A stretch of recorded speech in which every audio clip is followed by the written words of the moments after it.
how the pandemic is changing the business of eating and drinking. We're joined by Vaughan, Managing Director, Southeast Asia, Nielsen Connect. Vaughan, to what extent will the pandemic change Asian consumers' habits of dining out, given the social distancing measures and the income uncertainty? Yeah, thanks for having me. I think the first thing is consumers are going to change forever. This has been one of the most unsettling events in our lifetimes, and clearly consumers are cautious. They're more cautious than ever before. We've seen consumers move to the online purchasing behaviour, and new phenomenon start to occur. This offline to online mentality where restaurants are actually servicing consumers for the first time in a delivery sense. So it's certainly changing our behaviour. So all things considered, what will this mean for the recovery of the F&B industry, considering that they're also faced with the increasing cost of cleaning, less seating areas, especially for establishments like bars or cafes that used to be very social spaces? Yeah, it's going to have a massive ramification for them. They're going to have to look at their whole business model altogether. We know that year to date, for some of our manufacturers, they're down around 30% in terms of their sales, being driven predominantly by that out-of-home consumption. And consumers are not going to flood back when circuit breakers end back into bars and restaurants and cafes, as we've started to see in the last week in Singapore. They're going to be very cautious, and their intent is to continue to eat at home more so than it was beforehand. So we do expect this to be a long haul for most of the food and beverage sector. Vaughan, you earlier mentioned that COVID-19 has been an accelerator for everything online and digital. And in fact, many online retailers have seen a surge in sales and rise in traffic. Would such growth be sustained even after the pandemic blows over? And what would the new reality mean for retailers in terms of their product offerings, delivery methods, etc.? Yeah, I think it's really important to note it's not one or the other. It's both. It's an omni-channel approach or an omni-shopper approach. So as consumers, we still enjoy the experience of walking in stores, but e-commerce definitely got a massive boost throughout the COVID-19 crisis. We know that in Singapore, for example, it's grown at over 30%, and the amount of consumers that are shopping online has increased significantly. Most interestingly, across Asia, the sector that's grown the fastest has been older consumers. So people that previously were quite reluctant or hesitant to shop online are definitely going down that pathway now.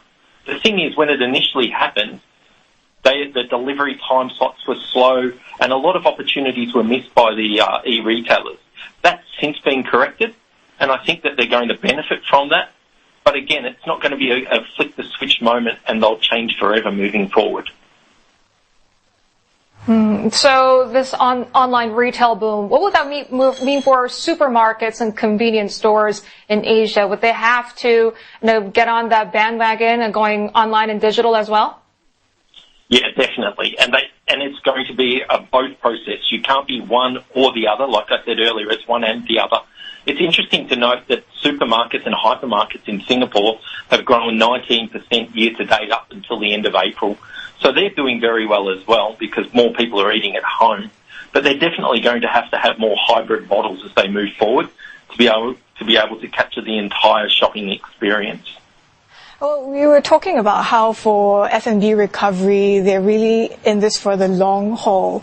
What about for these supermarkets and e-tailers? Because with some people struggling to make ends meet, how has that changed the type of products that they demand? And are retailers adapting fast enough?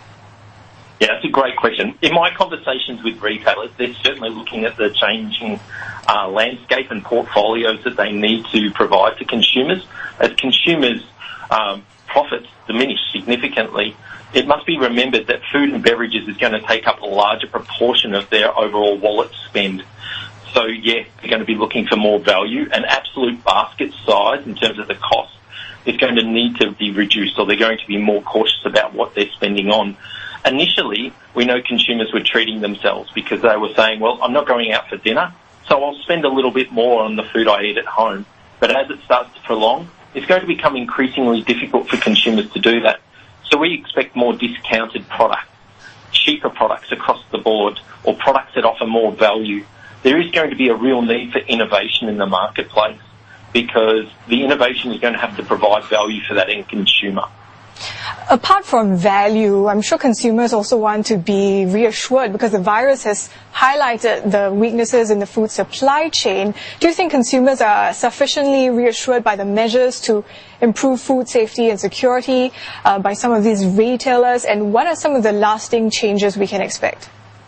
Yeah, logistics management and the story behind the logistics of how a product goes from whether it be farm to shelf or whether it's factory to shelf is going to become a critical message that manufacturers and retailers are going to have to get right.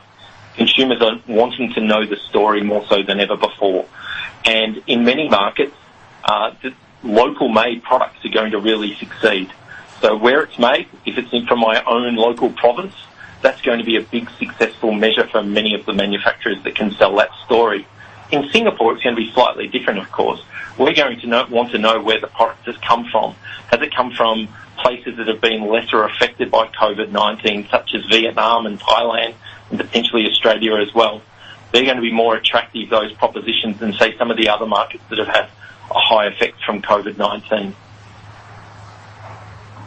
Vaughan, thank you very much for your time. I've been speaking to Vaughan Ryan, Managing Director of Southeast Asia at Nielsen Connect.